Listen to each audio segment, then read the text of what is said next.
Good afternoon, friends and colleagues. I'm Alison Rose, a senior manager at the Genesis Prize Foundation. My story is a familiar one. I'm the granddaughter of a poor Jewish boy from Manhattan's Lower East Side. Despite his rough start, he built a successful business in the Garment Center. My grandfather was rarely home in the evenings because of UJA meetings and his founding of the Hewlett East Rockaway Synagogue. My father took after him in philanthropy, starting a young leadership division of UJA in Westchester. I was too young to understand what UJA was, but just old enough to know that Dad wasn't home, so it must have been important. So it's not surprising that I have devoted a significant portion of my life to Jewish philanthropy, as a participant in its programs, as a volunteer, and now as a professional. This is my first of what I hope will be several JFN international conferences. And while it's the first time I'm with you physically, you have been with me throughout my life, shaping my Jewish identity. From the YMHA in Westchester as a preschooler, to my JCC in Pennsylvania, my participation in BBYO, and then as a member of the Jewish Renaissance Project at Penn Hillel, to my visits to Sixth and I Synagogue in DC as a young professional, and then a member of the JCC of Northern Virginia's board. And then my decision in 2011, after 8 years in the private sector, to turn my passion for Jewish philanthropy into my day job. Through each stage of my life, Jewish organizations and the funders behind them have shaped my sense of self. It is because of your work that I chose to live an active Jewish life, and I believe that together we can inspire the next generation.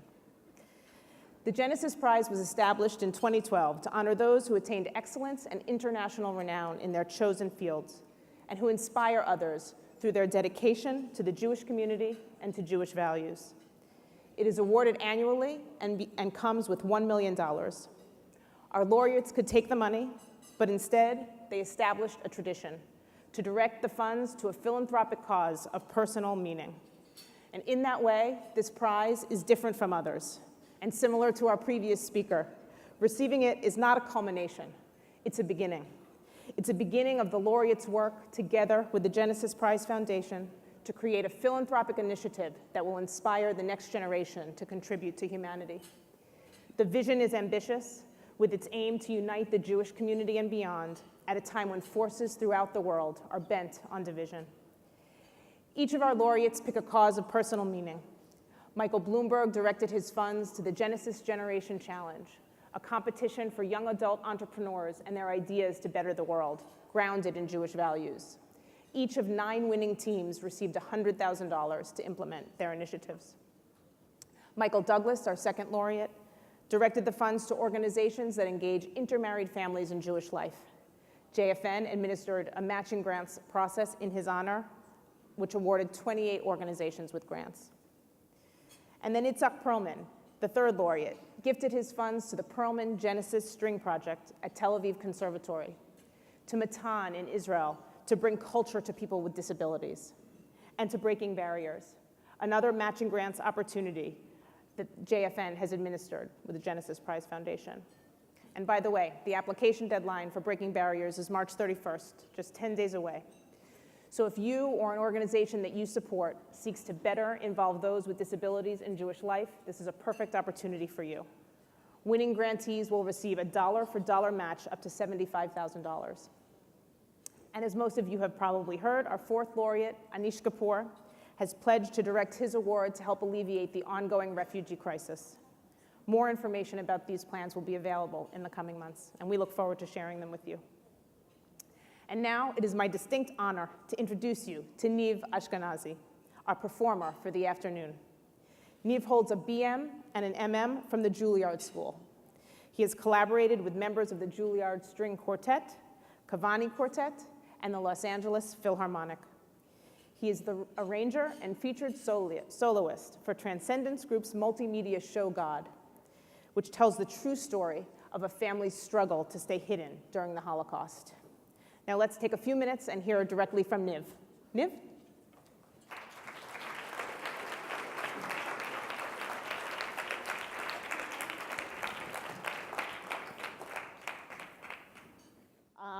We're really thrilled to have you join us on stage today. Thank you. and especially excited to hear your inspiring music. But before that, we just wanted to hear a little bit about you. So I'm wondering if you could tell us about your background and how you first became interested in classical music.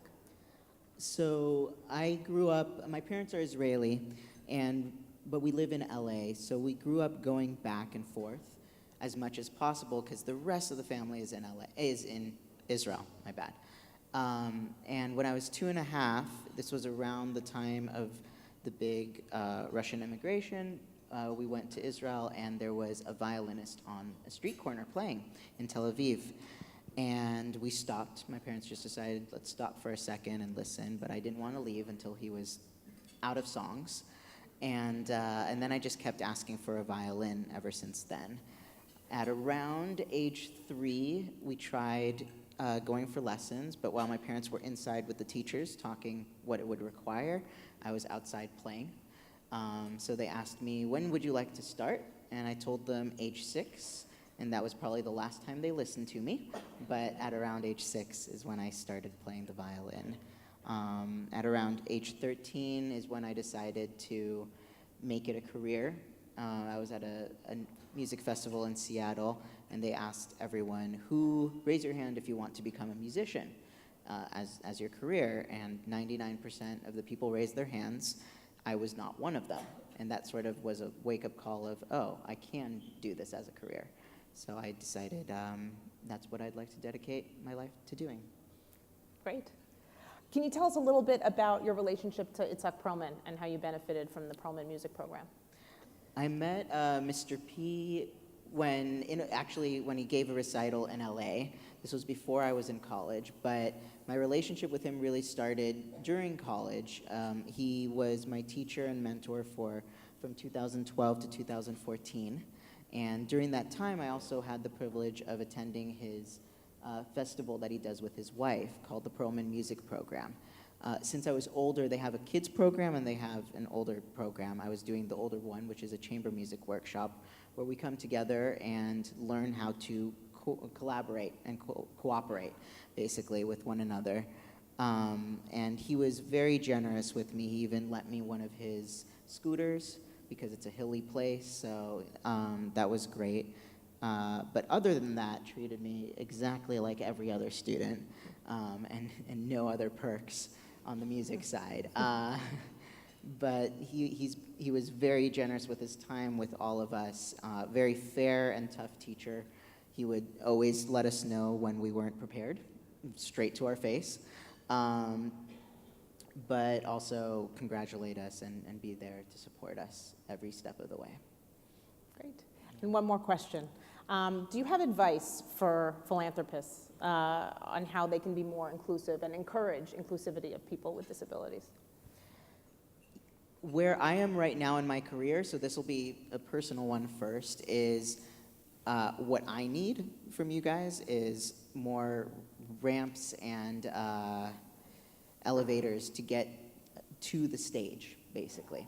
There's a lot of concert halls that are accessible on the inside for the viewers, but are not accessible for musicians, which is rather annoying.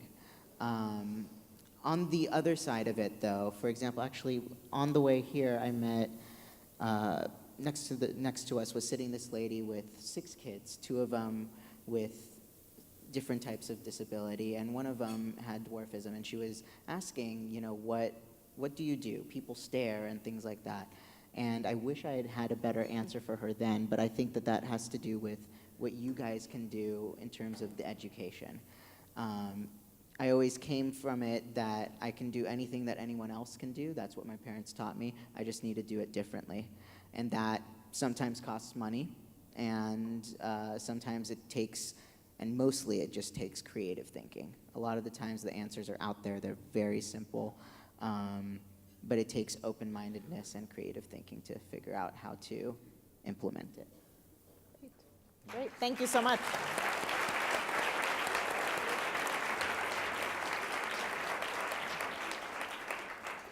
And if everybody could just please refrain from eating during the performance, I'll now turn it over to Niv. Thank you. I just wanted to say a couple words about the pieces that you'll hear today. I have 2 short selections for you. They're both arrangements of mine. I always grew up thinking of myself as a violinist, but recently started arranging and writing. This happens to be, the first one is going to be Bloch's Prayer. It's originally for cello and piano, and it works fantastically there. And because of that, I decided to steal it for the violin. And the reason I wrote this was actually for a rabbi in LA. It was his birthday, and we had a house concert, and I wanted to end with something Jewish, and he had requested this. So I looked everywhere. There was no other arrangement for violin, so we made this arrangement. And then the second piece that you'll hear is the Jealousy Waltz from Coppelia by Leo Delibes, and that is a piece, again, for a house concert that someone requested, and I had never heard of it before. But it's a beautiful story. There's a couple, and they want to get married during the Mayfair, because that's when they can get married for free. And on the day of their wedding, the groom sees this animatronic doll in a window, just sitting there doing absolutely nothing. But he just falls in love with her.